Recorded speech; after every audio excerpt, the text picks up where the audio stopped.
Hello साथियों, आप सभी का बहुत बहुत स्वागत है नालंदा अकेडमी के यूट्यूब चैनल पर। दोस्तों, आज है 1 मई 2021 और हम देखेंगे 1 मई का करंट अफेयर। गाइस, अगर आप पहली बार इस चैनल को देख रहे हैं तो सबसे पहले चैनल को सब्सक्राइब कर लें, साथ ही साथ बेल आइकन प्रेस कर दें ताकि आपको जितने भी न्यू वीडियोज़ आएँ, नए वीडियोज़ आएँ, उनका नोटिफिकेशन मिल जाए। तो आपको बेल आइकन प्रेस करना है, चैनल को सब्सक्राइब करना है। और हाँ गाइस, आपको अपने दोस्तों के साथ भी चैनल को शेयर करना है। आपके जो भी फ्रेंड्स लॉकडाउन के टाइम अपने घर चले गए हैं, अपने गांव चले गए हैं, उन सभी को इन्फॉर्म करना है, उन सभी को बताना है कि आपकी क्लासेस नालंदा अकेडमी पर कंटिन्यू चल रही हैं और रेगुलर चल रही हैं। नालंदा की पूरी टीम, नालंदा अकेडमी की पूरी टीम, सारे टीचर्स, पूरा स्टाफ आप सभी के लिए इस कोरोना महामारी के बीच में भी नियमित रूप से काम कर रहा है। तो आप सभी को बस इतना छोटा सा सहयोग करना है कि अपने सारे फ्रेंड्स को इन्फॉर्म करना है, बताना है कि आपकी क्लासेस कंटिन्यू चल रही हैं तो वो ले सकते हैं। और हाँ, यूट्यूब चैनल आप सबके साथ शेयर कर सकते हैं। आपके जितने भी फ्रेंड्स हैं, कॉलेज के फ्रेंड्स, कोचिंग के फ्रेंड्स, सबके साथ आप यूट्यूब चैनल शेयर करें, सबसे कहें सब्सक्राइब करें चैनल को। और हाँ, आपको डेली जो आपकी क्लासेस प्रॉपर चलती हैं उन क्लासेस को लेना है कंटिन्यू रूप से और उनको नोट्स भी बनाते जाना है आपको, ठीक है। यानी कि आपको अपनी पढ़ाई कंटिन्यू रखनी है। लॉकडाउन के टाइम ये नहीं सोचना है कि लॉकडाउन हो गया, आपके एग्ज़ाम पोस्टपोन हो गए तो आपको पढ़ाई पर ब्रेक लगा देना है। बिल्कुल भी नहीं, आपको अपनी पढ़ाई कंटिन्यू रखनी है, ठीक है। और चलिए देखते हैं आज 1 मई का करंट अफेयर। आइए शुरुआत करते हैं। सबसे पहला प्रश्न है, आयुष्मान भारत दिवस भारत में किस दिन मनाया गया? ऑप्शन ए है 10 मार्च, ऑप्शन बी है 20 जनवरी, ऑप्शन सी है 30 अप्रैल और ऑप्शन डी है 12 मई। इस प्रश्न का राइट आंसर हो जाएगा ऑप्शन सी, 30 अप्रैल। आयुष्मान भारत दिवस भारत में 30 अप्रैल के दिन मनाया गया। ये क्यों मनाया गया? क्योंकि आप सभी ने एक सुना होगा आयुष्मान भारत योजना, सुनी है ना, आयुष्मान भारत योजना। इसकी शुरुआत की गई थी 14 अप्रैल 2018 में, ठीक है। कहाँ से की गई थी? छत्तीसगढ़ के बीजापुर से इस योजना को लॉन्च किया गया था प्रधानमंत्री नरेंद्र मोदी के द्वारा। उसी के बाद आयुष्मान भारत दिवस मनाया गया था 30 अप्रैल 2018 में पहली बार। तब से अब तक 30 अप्रैल के दिन आयुष्मान भारत दिवस मनाते हैं। और यह योजना किससे संबंधित है? हर एक परिवार को 5 लाख स्वास्थ्य रिकवरी देने की योजना है। 5 लाख की स्वास्थ्य सहायता इस योजना के तहत दी जाती है हर एक परिवार को। तो ये योजना स्वास्थ्य से संबंधित है, आयुष्मान भारत योजना। और 30 अप्रैल के दिन मनाते हैं आयुष्मान भारत दिवस। अच्छा, इस वर्ष की थीम आपको याद रखनी है, नोट कर लीजिए। 2021 की जो थीम है आयुष्मान भारत मिशन की या आयुष्मान भारत दिवस की, वो है सेवा भी और रोजगार भी। क्या हो जाएगी? सेवा भी और रोजगार भी, ठीक है। नोट कर लीजिए, रोजगार भी। ये 2021 की आयुष्मान भारत दिवस की थीम हो जाएगी। और आयुष्मान भारत के सीईओ कौन है? वर्तमान में जो इसके कार्यकारी अध्यक्ष हैं वो हैं RS शर्मा। RS शर्मा ये इसके सीईओ हो जाएंगे, काय के? आयुष्मान भारत के। तो इस प्रश्न से संबंधित इतनी जानकारी आपको याद रखनी है। इस प्रश्न का राइट आंसर था ऑप्शन सी, 30 अप्रैल। आइए देखते हैं अगला प्रश्न। नेक्स्ट है, अंतर्राष्ट्रीय मजदूर दिवस निम्न में से किस दिन मनाया जाता है? ऑप्शन ए है 10 जनवरी, ऑप्शन बी है 1 मई, ऑप्शन सी है 30 मई, 20 मई, ऑप्शन डी है 29 अप्रैल। इस प्रश्न का राइट आंसर हो जाएगा ऑप्शन बी, 1 मई। 1 मई यानी कि आज के दिन हम क्या मना रहे हैं? अंतर्राष्ट्रीय मजदूर दिवस। इसी को बोलते हैं अंतर्राष्ट्रीय श्रमिक दिवस। श्रमिकों के लिए, श्रमिकों के उत्थान के लिए यह मनाया जाता है। उनको उनके अधिकारों के बारे में जागरूक करने के लिए यह दिवस मनाते हैं। अंतर्राष्ट्रीय श्रमिक दिवस या फिर अंतर्राष्ट्रीय मजदूर दिवस कब मनाते हैं? 1 मई को। और इसकी शुरुआत कब से हुई थी? इसकी शुरुआत हुई थी 1881 से इसकी शुरुआत मानी जाती है, 1 मई, ठीक है। याद रखिए, ऑप्शन बी इसका राइट आंसर हो जाएगा। आइए देख लेते हैं अगला प्रश्न। अगला प्रश्न हो जाएगा, वाइल्ड इनोवेटर अवार्ड पाने वाली पहली भारतीय महिला कौन बन गई है? ऑप्शन ए है वैशाली हिवासी, ऑप्शन बी है कमला त्यागी, ऑप्शन सी है डॉक्टर कृति के करंत और ऑप्शन डी है सुशीला रमन। इस प्रश्न का राइट आंसर हो जाएगा ऑप्शन सी, डॉक्टर कृति के करंत। आप इमेज में देख सकते हैं, ये है डॉक्टर कृति के करंट। ये बेंगलुरु स्थित centre for wild life studies यानी कि CWS जो कि बेंगलोर में स्थित है, उसकी मुख्य संरक्षण वैज्ञानिक हैं डॉक्टर कृति के करंट। इनको 2021 का दी वाइल्ड इनोवेटर अवार्ड दिया गया है और ये ऐसा अवार्ड पाने वाली पहली भारतीय महिला है तथा एशियाई महिला है। तो पहली भारतीय महिला है, इसलिए इम्पॉर्टेंट हो जाएगा क्वेश्चन, स्टार मार्क लगा लो, नोट कर लो, नाम याद कर लो। डॉक्टर कृति के करन वाइल्ड इनोवेटर अवार्ड इनको दिया गया है। अच्छा, ये अवार्ड दिया किसके द्वारा दिया जाता है? ये अवार्ड दिया जाता है wild element foundation. Wild element foundation wild element foundation के द्वारा ये अवार्ड दिया जाता है। ठीक है, तो इस प्रश्न का राइट आंसर था ऑप्शन सी, डॉक्टर कृति के करन। आइए देखते हैं अगला प्रश्न। नेक्स्ट है, किस अंतरिक्ष यात्री का हाल ही में निधन हो गया जो कि अपोलो 1 मिशन के क्रू सदस्य रहे थे? ऑप्शन ए है माइकल कोलिंस, ऑप्शन बी है नील आर्मस्ट्रॉन्ग, ऑप्शन सी है क्रिस्टोफर क्रिक, ऑप्शन डी है रॉबर्टो वाड्रा। इस प्रश्न का राइट आंसर हो जाएगा option A, Michael Collins. Image में देख के आप समझ ही गए होंगे कि ये माइकल कोलिंस हैं। इनका हाल ही में निधन हो गया है। ये अपोलो 1 मिशन के क्रू सदस्य थे। अपोलो 1 मिशन तो आप सभी को पता ही होगा, ये चंद्रमा से संबंधित है। ये नासा का वो अंतरिक्ष यान है जो कि चंद्रमा पर गया था और इसी अंतरिक्ष यान के द्वारा नील आर्मस्ट्रॉन्ग, जिनका नाम आप जानते हैं, आप हमेशा पढ़ते हैं कि चंद्रमा पर सबसे पहले कदम किसने रखा, किस मानव ने कदम रखा, तो उसका आंसर होता है नील आर्मस्ट्रॉन्ग। पढ़ते हैं ना, तो नील आर्मस्ट्रॉन्ग के साथ ही ये गए थे इस मिशन पर, अपोलो 1 मिशन पर। और जो ये अपोलो 1 स्पेस क्राफ्ट है उसके ये पायलट थे, कौन? Michael Collins. और अभी हाल ही में इनका निधन हो गया है, यानी कि ये अमेरिका के एस्ट्रोनॉट हैं। अपोलो 11, यहाँ पर अपोलो 11 कर लीजिए, अपोलो 11 मिशन हो जाएगा ये। अपोलो 11 मिशन के ये पायलट थे। स्पेस जो क्राफ्ट था ये अपोलो 11, उसके ये पायलट थे और इनका भी हाल ही में निधन हो गया है। ठीक है, नील आर्मस्ट्रॉन्ग के साथ ही गए थे। नील आर्मस्ट्रॉन्ग ने सबसे पहले चंद्रमा पर कदम रखा था। अच्छा, कब रखा था? 1969 में, ये डेट भी याद रखिए। आइए देख लेते हैं अगला प्रश्न। नेक्स्ट है, हिंदी के जाने माने किस गीतकार का 78 वर्ष की आयु में कोरोना के चलते निधन हो गया? ऑप्शन ए है डॉक्टर कुंवर बेचैन, ऑप्शन बी है कांति कुमार, ऑप्शन सी है ममता कालिया और ऑप्शन डी है राजेंद्र प्रसाद।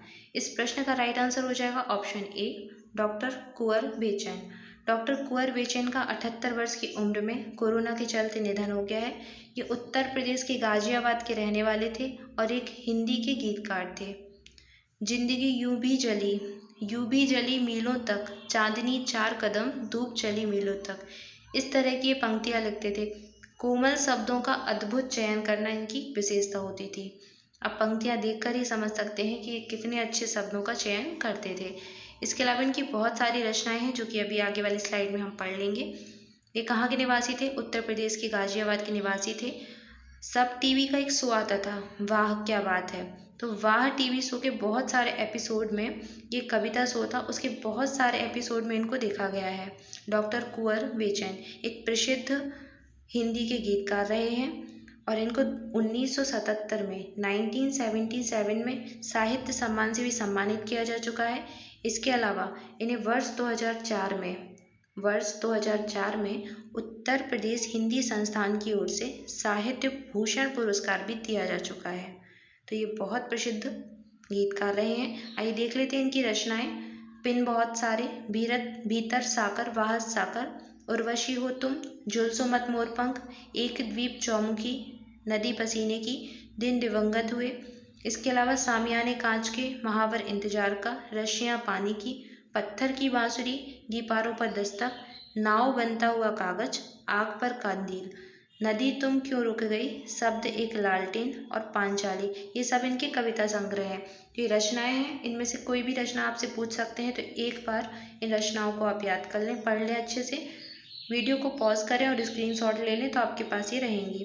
ठीक है, आइए देखते हैं अगला प्रश्न। नेक्स्ट है, प्रधानमंत्री मोदी ने पीएम केयर फंड्स के तहत कितने पोर्टेबल ऑक्सीजन कंसंट्रेटर खरीदने को मंजूरी दे दी है? ऑप्शन ए है 50,000, ऑप्शन बी है 1 लाख, ऑप्शन सी है 75,000 और ऑप्शन डी है 80,000। इस प्रश्न का राइट आंसर हो जाएगा ऑप्शन बी, 1 लाख। प्रधानमंत्री नरेंद्र मोदी ने अभी पीएम केयर्स फंड के तहत 1 लाख पोर्टेबल ऑक्सीजन कंसंट्रेटर खरीदने को भी मंजूरी दे दी है। ये क्यों खरीदे जा रहे हैं? आप सभी जानते हैं भारत में कोरोना महामारी तेजी से फैल रही है। जो कोरोना की दूसरी लहर आई है उसका प्रभाव भारत पर सबसे अधिक देखा गया है, सबसे ज़्यादा भारत पर है। तो उसी से बचाव के लिए ऑक्सीजन की जो कमी हो रही है उसे राहत प्रदान करने के लिए पीएम केयर्स फंड के तहत ये पोर्टेबल ऑक्सीजन कंसंट्रेटर खरीदे जाएंगे। कितने? 1 लाख। इसके पहले 713 इसी फंड के तहत 713 पीएसए यानी कि प्रेशर स्विंग एबॉर्शन ये खरीदे गए थे, ये प्लांट। और इसके अलावा 500 पीएसए भी न्यू प्लांट इसी के तहत खरीदे गए थे पीएम केयर्स फंड के तहत। पीएसए क्या होता है? Pressure swing abortion. ये भी ऑक्सीजन प्लांट्स ही हैं। इसके अलावा पीएम केयर्स फंड के तहत 100 ऑक्सीजन संयंत्र भारत के 100 अस्पतालों में स्थापित किए जाने हैं। तो ये सारा कार्य पीएम केयर्स फंड के तहत किया जाएगा। अच्छा, पीएम केयर्स फंड है क्या? पीएम केयर्स फंड यानी कि प्रधानमंत्री राहत कोष, इसका निर्माण किया जाता है आपातकालीन स्थितियों के समय राहत देने के लिए। ठीक है, पीएम के द्वारा इसका निर्माण किया जाता है। इसका अध्यक्ष भी पीएम होता है, लेकिन इसके ट्रस्टी 3 होते हैं। कौन कौन होता है? इसका एक पहला ट्रस्टी होता है रक्षा मंत्री, जो कि अभी राजनाथ सिंह है। दूसरा ट्रस्टी होता है भारत का गृह मंत्री, जो कि अभी अमित शाह है। और तीसरा ट्रस्टी होता है भारत का वित्त मंत्री, जो कि अभी निर्मला सीतारमण है। ठीक है, तो इसके अध्यक्ष होते हैं प्रधानमंत्री और इसके 3 ट्रस्टी होते हैं रक्षा मंत्री, गृह मंत्री और वित्त मंत्री। ठीक है, इसके अलावा इसमें जो है ये जो फंड है इसमें विभिन्न व्यक्ति या फिर संगठन अपनी स्वैच्छिक इच्छा से यानी कि अपनी इच्छा से इसमें फंड दे सकते हैं, अपनी इच्छा से इसमें डोनेट कर सकते हैं। तो ये जनता के द्वारा बनाया जाता है। इसमें जो डोनेशन होता है वो लोगों के द्वारा या फिर संगठन के द्वारा किया जाता है। इसमें कोई बजटीय राहत नहीं, बजटीय सहायता नहीं दी जाती, यानी कि कोई सरकार की तरफ से सहायता नहीं होती है। ये जो फंड होता है इसमें नागरिकों के द्वारा पैसा पहुंचाया जाता है, पीएम केयर्स फंड। और इसका उपयोग कब करते हैं? आपातकालीन स्थितियों में करते हैं। और जो कोविड पीएम केयर्स फंड है, कोविड-19 के लिए जो पीएम केयर्स फंड बनाया गया था वो बनाया गया था, कब बनाया गया था? 27 मार्च 2020 में। तो कोविड-19 के लिए पीएम केयर फंड बनाया गया था 27 मार्च 2020 में और इसका अभी उपयोग किया जा रहा है। ठीक है, तो 1 लाख पोर्टेबल ऑक्सीजन कंसंट्रेटर खरीदे जाएंगे पीएम केयर फंड के तहत। ओके, इस प्रश्न का राइट आंसर था ऑप्शन बी। आइए देखते हैं अगला प्रश्न। नेक्स्ट हो जाएगा Chandler good government index CGGI 2021 पर भारत की रैंक क्या है? ऑप्शन ए है 54, ऑप्शन बी है 67, ऑप्शन सी है 36 और ऑप्शन डी है 49। इस प्रश्न का राइट आंसर हो जाएगा ऑप्शन डी 49, यानी कि चैंडलर गुड गवर्नमेंट जो इंडेक्स है CGGI 2021, इसमें भारत की रैंक है 49वीं। ये रैंक 104 देशों के बीच निकाली गई है और इसमें भारत की जो रैंक है 49 था। ये फर्स्ट रैंक पर आया है फिनलैंड। इसका स्कोर है 0.848 और भारत का स्कोर क्या है? भारत का स्कोर है 0.516। ये भारत का स्कोर है और फर्स्ट रैंक पर फिनलैंड है, सेकंड रैंक पर क्या है? स्विट्जरलैंड है। ठीक है, और ये जो रिपोर्ट है, ये जो इंडेक्स है वो निकाला जाता है किसके द्वारा? Chandler institute of governance, Chandler institute of governance के द्वारा निकाला जाता है, जिसका हेडक्वार्टर कहाँ पर है? हेडक्वार्टर है सिंगापुर में। ठीक है, तो ये आप याद रखिए। और ये गुड गवर्नेंस इंडेक्स है। आप इससे ही पता लगा सकते हैं कि चैंडलर गुड गवर्नमेंट इंडेक्स है। तो ये गुड गवर्नमेंट इंडेक्स है जो कि बताता है कि पूरी दुनिया में भारत की जो गवर्नमेंट है, भारत की जो सरकार है, उसकी नीतियाँ कैसी हैं, उसका कामकाज कैसा है, उसकी क्षमताएं कैसी हैं, यानी कि सरकारी क्षमताओं और परिणामों की बात करता है। ठीक है, तो ये इंडेक्स जो निकाला गया उसमें पूरे विश्व में भारत की जो रैंक है वो है 49। इस प्रश्न का राइट आंसर था ऑप्शन डी। आइए देख लेते हैं अगला प्रश्न। नेक्स्ट है रिलायंस फाउंडेशन किस शहर में 1000 बेड की कोविड देखभाल सुविधा स्थापित करेगा? ऑप्शन ए है जामनगर, ऑप्शन बी है पोरबंदर, ऑप्शन सी है पुणे और ऑप्शन डी है नागपुर। इस प्रश्न का राइट आंसर हो जाएगा option A Jamnagar. Reliance foundation के द्वारा जामनगर में 1000 बेड की सुविधा वाला कोविड देखभाल सुविधा केंद्र स्थापित किया जाएगा, जो कि फ्री होगा बिल्कुल। यहाँ पर जितनी भी सुविधाएं होंगी फ्री ऑफ कॉस्ट लोगों को दी जाएंगी। तो ये जामनगर में रिलायंस फाउंडेशन के द्वारा स्थापित किया जा रहा है। आइए देखते हैं अगला प्रश्न। नेक्स्ट है, किस देश ने एक सप्ताह के भीतर भारत में एक बड़ा ऑक्सीजन संयंत्र भेजने की योजना बनाई है? ऑप्शन ए है कनाडा, ऑप्शन बी है जर्मनी, ऑप्शन सी है स्वीडन और ऑप्शन डी है इटली। इस प्रश्न का राइट आंसर हो जाएगा ऑप्शन बी जर्मनी। जर्मनी एक सप्ताह के भीतर भारत में एक बड़ा ऑक्सीजन संयंत्र भेजने जा रहा है। सभी जानते हैं भारत में ऑक्सीजन की कितनी कमी पाई जा रही है। सिर्फ ऑक्सीजन की कमी के कारण ही कोरोना के जो मरीज हैं उनकी मृत्यु हो रही है और बहुत अधिक मात्रा में मृत्यु हो रही है। तो इसी से राहत देने के लिए, इसी को राहत प्रदान करने के लिए ऑक्सीजन संयंत्र भेजा जा रहा है जर्मनी के द्वारा। ऑप्शन बी इस प्रश्न का राइट आंसर हो जाएगा। आइए देखते हैं अगला प्रश्न। नेक्स्ट है, टाइम पत्रिका की जो वर्ष 2021 की 100 सबसे प्रभावशाली कंपनियों की सूची आई है, उसमें किस ई लर्निंग प्लेटफॉर्म को शामिल किया गया है? एजुकार्ट, अनअकैडमी, टॉपर या फिर बायजूस। इस प्रश्न का राइट आंसर हो जाएगा ऑप्शन डी बायजूस। बायजूस को टाइम पत्रिका की जो 2021 की 100 सबसे प्रभावशाली कंपनियों की सूची आई है उसमें ई लर्निंग प्लेटफॉर्म में शामिल किया गया है, यानी कि इसको स्थान मिला है। इसके अलावा रिलायंस जियो, जो रिलायंस की जियो कंपनी है, जियो प्लेटफॉर्म है, उसको इनोवेटर्स की सूची में भी शामिल किया गया है। और इसको क्या है, इसको डिस्क्राइबर, बायजूस उसको डिस्क्राइबर कैटेगरी में शामिल किया गया है। और इनोवेशन की कैटेगरीज में किसे किया गया है? जियो प्लेटफॉर्म को, रिलायंस का जो जियो प्लेटफॉर्म है उसे शामिल किया गया है। यानी कि भारत की जो दो कंपनियां हैं जियो और बायजूस, इनको 100 सबसे प्रभावशाली कंपनियों की सूची में शामिल किया गया है। किसके द्वारा? टाइम पत्रिका के द्वारा। इस प्रश्न का राइट आंसर हो जाएगा ऑप्शन डी। सो गाइस, ये था आज का करंट अफेयर। आइए देखते हैं कल का प्रश्न। कल आपसे प्रश्न पूछा गया था, किस फिल्म में 93 एकेडमी अवार्ड्स में बेस्ट पिक्चर के लिए ऑस्कर जीता है? इस प्रश्न का राइट आंसर था option A Nomadland. Nomadland movie को इस वर्ष का ऑस्कर मिला है, बेस्ट फिल्म का, सर्वश्रेष्ठ फिल्म का ऑस्कर नोमैडलैंड को मिला है। इंपॉर्टेंट मूवी है। इसी की अभिनेत्री को बेस्ट एक्ट्रेस का अवार्ड भी मिला है और बेस्ट एक्टर का अवार्ड मिला है द फादर के एक्टर को। कल मैंने आपको पढ़ाया था, इसलिए इसका आंसर आपको कमेंट बॉक्स में करना है, ठीक है। और नोमैडलैंड को ही बाफ्टा में बेस्ट मूवी का अवार्ड भी मिल चुका है, तो याद रखिए। बेस्ट मतलब जो ऑस्कर का बेस्ट पिक्चर का अवार्ड है वो नोमैडलैंड को मिला है, ठीक है। आइए देखते हैं आज का प्रश्न। आज के लिए आपका प्रश्न है, कार्मिक मंत्रालय ने व्यय सचिव टीवी सोमनाथन को निम्न में से किस पद पर नियुक्त किया है? ऑप्शन ए है कोयला मंत्री, ऑप्शन बी है स्वास्थ्य मंत्री, ऑप्शन सी है वित्त सचिव और ऑप्शन डी है इनमें से कोई नहीं। इस प्रश्न का राइट आंसर आपको कमेंट बॉक्स में करना है। यूट्यूब कमेंट बॉक्स में आंसर करें और सभी आंसर करने का प्रयास करें, क्योंकि आप जो भी चीज़ लिखते हो वो आपको बहुत अच्छे से याद हो जाती है, आप वो कभी नहीं भूलोगे। तो इस प्रश्न का आंसर सारे बच्चों को करना है ताकि सबको अच्छे से याद हो जाए, वो कभी भूले ना, और आपका वो प्रश्न कभी गलत भी नहीं होगा। इसलिए ज़्यादा से ज़्यादा लिखने की कोशिश करें और राइट आंसर करें। और हाँ गाइस, अगर पहली बार चैनल को देख रहे हो तो सबसे पहले चैनल को सब्सक्राइब कर लीजिए। नालंदा अकेडमी का जो यूट्यूब चैनल है उसको सब्सक्राइब कर लीजिए, बेल आइकन प्रेस कर लीजिए ताकि आपको नोटिफिकेशन मिलते रहें। और अपने दोस्तों के साथ शेयर करना है, ज़्यादा से ज़्यादा दोस्तों के साथ शेयर करें और नॉलेज को ज़्यादा से ज़्यादा सबको फैलाएं, सबके पास नॉलेज को शेयर करें।